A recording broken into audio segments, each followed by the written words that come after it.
नमस्कार, सनातन फाइल्स देख रहे हैं आप। मैं हूं आपके साथ पूजा। शिव शंभु आदि और अंत के देवता है। इनका ना कोई स्वरूप है और ना ही आकार, वो निराकार है।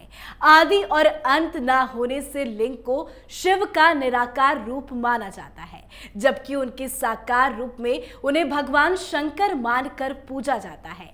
देवों के देव महादेव के जितने नाम है उतने ही रूप है और हर रूप से नया वरदान मिलता है, क्योंकि भोलेनाथ के हर रूप के पीछे एक कहानी है।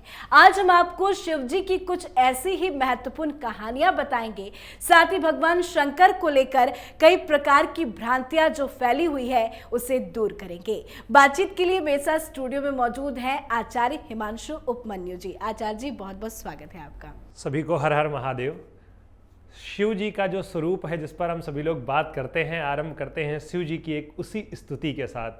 नमः शिवाभ्याम नवयौवनाभ्याम परतपरः श्रेष्ठ वपुर्धराभ्याम नगेंद्र कन्या व्रसकेतुनाभ्याम नमो नमः शंकर पार्वतीभ्याम नमः पार्वतीभ्याम। हर हर महादेव आप सभी को। हर हर महादेव। पंडित जी, सबसे पहले शिवलिंग को लेकर चर्चा कर लेते हैं। बहुत सारी भ्रांतियां फैली हुई है। जिस लिंग की हम पूजा अर्चना करते हैं उसकी क्या कुछ है सच्चाई? जैसा कि आपने आरंभ में ही कहा, भगवान भोलेनाथ का ना तो कोई आकार है, वो निराकार भी हैं और वो साकार भी हैं।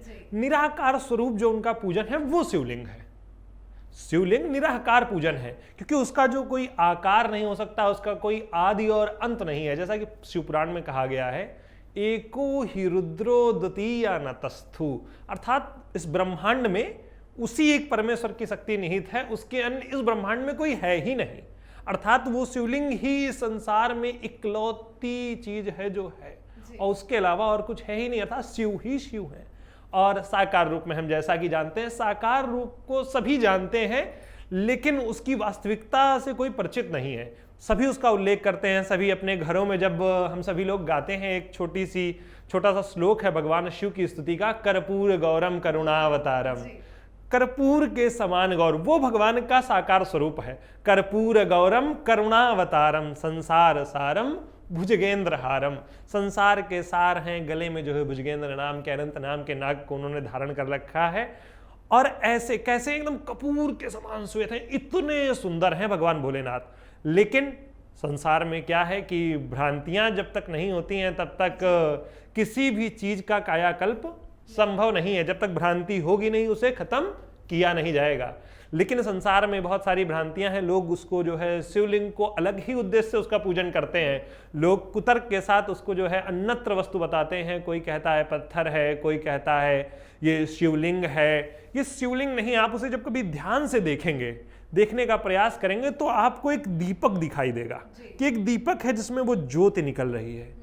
ये वही ज्योति है जो इस संपूर्ण संसार को अपने अंदर समाहित किए हुए है। क्योंकि प्रकाश ही एक ऐसी चीज है जो इस संसार में दिखती है, जो विद्यमान है, जिसके अंदर संपूर्ण संसार समाहित है। जिसे हम लोग सौरमंडल भी कहते हैं। ऊर्जा है जिसमें पूरा संपूर्ण, उस प्रकाश के अंदर ही ये पूरा संपूर्ण संसार समाहित है। वही शिवलिंग है। और भगवान शिव का जो साकार रूप है, जैसा कि मैं पहले ही आपसे कह चुका हूं, वो इतना सुंदर है कि उसका उल्लेख ही नहीं किया जा सकता है। कहा जाता है करुणावतारम, करुणा के अवतार हैं। ऐसे हैं भगवान भोलेनाथ। और उसको अनर्गल ले जाकर लोग शिवलिंग कहते हैं, उसे कहते हैं ये लिंग है, या कुछ लोग कहते हैं पत्थर है सिर्फ। कुछ लोग कहते हैं कि घर में शिवलिंग रखना भी नहीं चाहिए। नहीं, ऐसा कुछ नहीं है। और ऐसा कहीं उल्लेख नहीं मिलता है कि घर में शिवलिंग नहीं रखना चाहिए। हाँ, इसकी मनाहियां इस प्रकार से मिलती हैं, इसे मना इस प्रकार से किया जाता है। जैसे आजकल मूर्तियों का जो एक बहुत बुरा सा प्रचलन चला, मैं इसे बुरा कहूंगा। मूर्तियों का बुरा प्रचलन यह है कि घर में सीमेंट की बनी हुई या पीओपी प्लास्टर ऑफ पेरिस की बनी हुई मूर्तियां लोग जो है अपने घरों में रखते हैं। हमारे यहाँ प्लास्टर ऑफ पेरिस या फिर मतलब जो है सीमेंट की मूर्तियों को रखने का कोई उल्लेख नहीं है। लोग जाते हैं बाजारों से या धार्मिक स्थलों से ऐसी मूर्तियां खरीद लाते हैं। इनको रखना घर में वर्जित है। ऐसी मूर्तियां घर में रखनी ही नहीं चाहिए। हमारे यहाँ शिवलिंग रखने का उल्लेख है, लेकिन हाँ, वह कैसे होने चाहिए? भारत के होने चाहिए। स्फटिक के होने चाहिए या स्वयं भगवान नर्मदेश्वर होने चाहिए। जैसा कि हमारे यहाँ कहावत है, नर्मदा के कण कण में शंकर होते हैं, तो वो शंकर जो है आपके घर में स्वयं आ जाने चाहिए। क्योंकि शंकर जी की आप स्थापना करें या ना करें, क्योंकि एको ही रुद्रो द्वितीया न तस्थु, जब दूसरा कोई है ही नहीं तो उनकी स्थापना की भी कोई आवश्यकता नहीं होती। लेकिन बहुत सारे लोग ऐसे हैं जो शिवलिंग घर पे रखने से डरते हैं, कतराते हैं, क्योंकि सही पूजा पाठ, सही तरीका उनको शायद नहीं आता हो, इस वजह से डरते हैं। तो अगर कोई भी भक्त घर में शिवलिंग रखे तो उसे किस प्रकार से पूजा अर्चना करना चाहिए? देखिए, घर में शिवलिंग रखने को लेकर डरने की आवश्यकता नहीं है। मैं पहले ही कह रहा हूं, भगवान भोलेनाथ करुणा के अवतार हैं लेकिन एक जो भ्रांति है जो आप कह रही हैं मूर्ति को रखने को लेकर, उसका दूसरा कारण यह है कि सृष्टि का आरंभ भी उनसे है और सृष्टि का अंत भी। उनका दूसरा स्वरूप जो है अघोर स्वरूप, उसके कारण लोग डरते हैं कि पता नहीं ऐसा ना हो कि भगवान भोलेनाथ हमारे साथ में मतलब जो है कुछ ऐसा कर दें जी, या तभी कोई लोग ऐसी कहते घटना हो हैं कि जाए। भगवान भोलेनाथ अघोर है। हाँ, तो इसी कारण से लोग डरते हैं, उनके इसी स्वरूप को लोग स्मरण करते हैं। उनके स्वरूप का उल्लेख बहुत नहीं है, सिर्फ 1 या 2 बार कहा जाए उनके स्वरूप का उल्लेख है। एक बार जब वो पार्वती जी उन्हें देखती हैं अघोर पूजा करते हुए, एक वो समय होता है जब वो भगवान शिव के अघोर रूप का वर्णन है, और दूसरा भगवान शिव के अघोर रूप का वर्णन तब मिलता है जब पार्वती जी उनसे पूछती हैं कि आपने अपने गले में ये नरमुंडों की माला क्यों पहनी हुई है। ये 2 उल्लेख मिलते हैं उनके अघोर रूप के। इसके अलावा उनके अघोर रूप के वर्णन कहीं भी मतलब जो आपको लिखित नहीं मिलेंगे। भगवान शिव का सदैव एक आनंदित स्वरूप मिलेगा। मैं इसके लिए मतलब लोगों की भ्रांतियों को दूर करने के लिए एक छोटा सा श्लोक जो हमारे गुरुजी हमें विद्यालय में पढ़ाया करते थे, कहा करते थे, जब भी हम लोगों को पढ़ाना स्टार्ट करते थे, आरंभ करते थे, तो वो शुरुआत इसी श्लोक के साथ करते थे, वेदः शिवो शिवो वेदा। वेद ही शिव है और शिव ही वेद है। वो कहते थे वेद अध्यायी सदा शिव, जो वेद का अध्ययन कर रहा है वो भी शिव है। अर्थात शिव कौन है, इस बात को लेकर बहुत भ्रम है। वेद मंत्रों में इसके लिए जो मतलब जो है वास्तविकता होगी वो ये होगी कि वेद मंत्रों में एक जगह उल्लेख है स्वस्ति मंत्रों का। स्वस्ति जो शब्द है, उस शब्द का अर्थ होता है कल्याण। और जब कहा गया वेद ही शिव है, शिव ही वेद है, तो शिव कौन हुए? कल्याण स्वरूप हुए। और लोग उन्हें अघोरस स्वरूप मानते हैं। अघोरस स्वरूप नहीं, भगवान शिव कल्याण स्वरूप हैं। आप उनके अपने घर में रख कर तो देखिए, भगवान भोलेनाथ को एक बार अपने यहां बुला कर तो देखिए। कहा जाता है ना, 3 लोक बस्ती में बसाए आप बसे वीराने में, धन धन भोलेनाथ तुम्हारे कौड़ी नहीं खजाने में। वो अपने खजाने में भले ही एक कौड़ी ना रखते हो, अघोर रहते हो, लेकिन वो तीनों लोग बस्तियों में बसा कर रखते हैं। जो उनके पास जो कुछ मांगता है वो उसे प्राप्त हो जाता है। इसके लिए चाहिए लोगों की शिव जी पर अपनी जो आस्था है उसे वास्तविक तौर पर रखें, तार्किक तौर पर रखें, ना कि कुतार्किक तौर पर रखें कि भगवान भोलेनाथ को लेकर कुतर्क बहुत हैं लोगों के पास। जो तर्क हैं उसके मुकाबले कई गुना अधिक कुतर्क हैं। तो उनको तार्किक तौर पर रखें, उन चीज़ों को, उनकी वास्तविकता पहचानें, समझें, हमारे धर्म गुरुओं को सुने, वो भगवान भोलेनाथ को लेकर कितना प्रेम करते हैं या उनसे आशीष में क्या मांगते हैं। आप रखने में कैसे डर कैसे सकते हैं, क्योंकि भगवान भोलेनाथ ही मेरा जैसा मानना है या मेरी शिक्षा है, उस आधार पर, या हमारे जो धार्मिक ग्रंथ हैं उनके आधार पर, रामचरितमानस हमारे यहाँ घरों घरों में उसका पाठ होता है। तो कहा जाता है, तुलसीदास जी उसमें रामचरितमानस में लिखते हैं, भावहि मेट सकै त्रिपुरारी। भावहि मतलब जो किस्मत में लिखा हो उसको मेटने वाले भगवान भोलेनाथ ही हैं। तो ऐसे मंगलमयी भोलेनाथ हैं।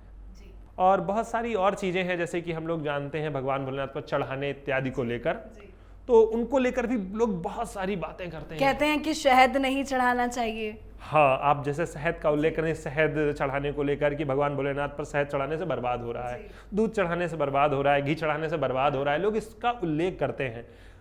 अगर मैंने आपसे जो कहा है कि वेदा शिवो शिवो वेदा, तो 4 वेदों में एक वेद है आयुर्वेद, वो भी भगवान शिव का ही स्वरूप है। और जब वो भगवान शिव का ही स्वरूप है तो भगवान शिव कौन हुए? आयुर्वेद के देवता हुए। उनको कोई भी वस्तु चढ़ाने से वे अपने पास नहीं रखते। वो कोई भी वस्तु हो, इवन शहद हो, घी हो, या फिर शक्कर हो, या मतलब कोई भी अन्यत्र वस्तु हो। कहा जाता है, जैसे शहद को आप कहती हैं, शहद जो है हमारे आयुर्वेद में इसका उल्लेख मिलता है, शहद खाने से शरीर की पुष्टि होती है, अर्थात हमारे अंदर ताकत रहती है। शिव जी का जो पौराणिक स्नान का मंत्र है उसमें कहा जाता है, तरु पुष्प समुद्भूतम सुस्वादु मधुरम मधु। मतलब ये तरु पुष्प है, पुष्पों से निचोड़ा हुआ रस है, तरु पुष्प समुद्भूतम सुस्वादु मधुरम मधु, बहुत मीठा है। स्तरुपुष्प समुद्भूतम सुस्वाद मधुरम मधु तेजा पुष्टिकरम दिव्यम। इसको भगवान शिव को समर्पित करने से आपकी बहुत तेजी के साथ शारीरिक पुष्टि होती है। भगवान भोलेनाथ अपने पास कुछ नहीं रखते हैं, वो बता रहे हैं उस शहद को आप सेवन करते हैं अगर और भगवान भोलेनाथ पर अर्पित करते हैं तो आपकी पुष्टि होगी। ये बहुत कुतार्किक चीजें हैं कि भगवान पर मत चढ़ाइए। वो आयुर्वेद के देवता हैं, जब तक आप, वो ऐसे अवघड़ हैं, उनके पास कुछ नहीं, जब तक आप उन्हें शहद नहीं देंगे तब तक वो आपको दवाई बनाकर नहीं देने वाले हैं। तो इसी कारण से उनको शहद समर्पित किया जाता है। ऐसी और भी बहुत सारी चीजें, जैसे भांग को लेकर लोग कहते हैं भगवान भोलेनाथ का नशा है, या धतूरा भगवान भोलेनाथ की आजकल एक बहुत बुरी जो सामाजिक मतलब जो है रीति या कुरीत जिसे भी आप कहेंगे, भगवान भोलेनाथ के नाम पर लोग नशा करते हैं। भोलेनाथ नशे के लिए इन सब चीजों का प्रयोग नहीं करते हैं। मैं कह रहा हूं वो आयुर्वेद के देवता हैं, आयुर्वेद है, उन्हीं से जन्म है आयुर्वेद का। भांग या धतूरा या अकौड़ा ये सब औषधियां हैं, कोई नशे की वस्तु नहीं है। लोग कहते हैं, एक कुतर्क बहुत प्रचलित है जो मैं आपसे चर्चा करना चाहूंगा। लोग कहते हैं कि भगवान भोलेनाथ भांग इसलिए खाते हैं क्योंकि उन्होंने जो है विष पिया था, तो भांग पीने से ठंडक मिलती है। बहुत बड़ा कुतर्क है ये। कभी किसी ने भी, हमारे दर्शक जो हैं, अगर कभी किसी ने मतलब जो है इस औषधि का अगर पान किया हो जीवन में, तो उन्होंने अनुभव किया होगा भांग के बाद में प्यास बहुत लगती है। जब प्यास बहुत लगती है तो ठंडी चीज खाने के बाद प्यास कैसे लग सकती है? प्यास तो ऐसी चीज के बाद लगती है जिसका जो है उसका स्वभाव, उसका जो तरल है वो गर्म हो, हमारे अंदर की जो भी रस कोशिकाएं हैं उनको जाकर सुखा दे। भांग भी ऐसी ही एक औषधि है जो हमारे अंदर की उन जो शरीर के जल को जो है कम कर देती है। तो और ऐसी औषधि, इसी कारण से प्यास बहुत लगती है। तो ये कुतर्क है पूर्णतया कि वो इसलिए खाते हैं। भांग इसलिए खाई जाती है, भगवान भोलेनाथ को समर्पित की जाती है। कहा जाता है, इसका पहली चीज तो इसका नाम भांग नहीं है, इसका नाम विजया है। कहा जाता है विजया विजयदात्री चा, विजया जो है विजय देने वाली है, विजया विजयदात्री चा चेतः नंद प्रदायनी। ये भगवान भोलेनाथ को समर्पित की जाए या इसका स्वयं में पान किया जाए औषधि स्वरूप में, एक सीमित मात्रा आपके आयुर्वेदाचार्य से पूछ करके, तो ये औषधि स्वरूप है, आपको चेतना और आनंद दोनों देती है। चेतना कैसे? कभी भी आप देखेंगे किसी व्यक्ति को वो सोता हुआ नहीं मिलेगा भांग खाकर, वो सदैव चेतना में बात करता हुआ, जो औषधि के स्वरूप में उत्साहित नजर आता है वो व्यक्ति। इसलिए कहा जाता है, लोग हंसते तो हंसते, वो उत्साह की दायनी है, आनंद की दायनी है इसलिए। और दूसरा एक कुतर्क, धतूरा। लोग जो है धतूरा खाते हैं, कहते हैं भोलेनाथ ने मतलब जो है दिया है, हम इसलिए मतलब जो है खा रहेंगे, तो वो भी खाते हैं। भगवान भोलेनाथ खाते नहीं है, वो औषधि है। आप मतलब जो है उस चीज को समझ ही नहीं पा रहे हैं। सनातन पूर्णतः तार्किक है, सनातन इकलौता धर्म है, धर्म तो और कोई है ही नहीं। मैं तो ये मानता हूं, अगर संसार में कोई धर्म है तो सिर्फ सनातन धर्म है, दूसरा कोई धर्म मैं मानता ही नहीं हूं कि है यहाँ। तो वो इकलौता धर्म है सनातन। तो सनातन धर्म में पूर्णतया हर विषय के पीछे एक तर्क है। धतूरा अगर आप देखें आयुर्वेद में, तो धतूरे के लिए कहा जाता है हड्डियों के जो रोग होते हैं उनमें धतूरे का प्रयोग होता है। आयुर्वेद में इसका कई जगह उल्लेख मिलता है। बालों के झड़ने में धतूरे का उपयोग होता है। तो धतूरे के लिए भी एक श्लोक जो है, जो भगवान भोलेनाथ को समर्पित करने के लिए कहा जाता है, अर्क धतूर पुष्पाणी। अर्क कहा जाता है अकौड़ा, श्वेतार्क वगैरह जो होते हैं, धतूरा, इन दोनों के लिए कहा है अर्क धतूर पुष्पाणी सफलानि महेश्वरा भक्त्या समर्पये तुभ्यम भोग मोक्ष प्रदो भवा। अगर आप इसका जो है औषधि स्वरूप अगर जो है पान करते हैं तो भोग, अर्थात संसार में भोग कब मिलता है? जब हमारा शरीर सुखी हो। बिल्कुल। और भगवान भोलेनाथ को अगर धतूरा समर्पित होता है तो हमारा शरीर सुखमय होता है, इसलिए धतूरा समर्पित किया जाता है। और दूसरा, भगवान भोलेनाथ अपनी शरण में बुला लेते हैं। ये इसके पीछे के जो कारण हैं वो ये हैं। लोग इनको कब समझेंगे, कब जानेंगे? मैं चाहता हूं कैपिटल टीवी के माध्यम से लोग इसको सुने और इस चीज को जाने, न कि कुतर्क के पीछे जाएं, तर्क के पीछे जाएं। जी बिल्कुल, बहुत सारी ऐसी वैज्ञानिक और वैदिक जो परंपराएं हैं उनसे जुड़े। विज्ञान और वेद दोनों एक ही हैं, इस बात को समझें। जी बिल्कुल, बहुत सारी ऐसी भ्रांतियां थी जिसको आपने दूर किया। बहुत बहुत शुक्रिया आचार्य जी, नमस्कार। राधे राधे। तो कभी तांडव करके प्रलय मचाते हैं शिव शंकर, तो कभी संसार की रक्षा करने के लिए हलाहल विष पी जाते हैं। संसार के जनक शिव की हर महिमा ही अनोखी है।